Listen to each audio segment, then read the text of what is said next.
Sabi nila, good shoes take you to good places. Manong, pwede po pakiayos ang sapatos ng kaibigan ko? Ay, sige. Sira po kasi. Victoria. Kaya ba ang life parang hindi always lucky kapag ang shoes ay marumi?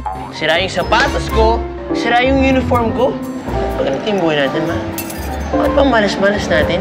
Shoes ko po! Alam mo ba na pwede kong tuparin ang mga kahilingan mo? Talaga po? Oh, yes! Bakit naman po? Para maturuan kita ng leksyon. But be careful what you wish for. Pwede mo itong ipahig sa sapatos ng sino man at maaari mong makuha kung anong buhay mayroon sila. Kasi baka ang life na bet mo ay hindi naman fit para sa'yo. O di, natutunan mo na mali ang gumante? Opo, mandarin ako. Once Upon a Time presents Luis Biton. Saturdays and Sundays, 4:30 p.m. Premieres May 10 dito sa Jeepney TV sa All TV.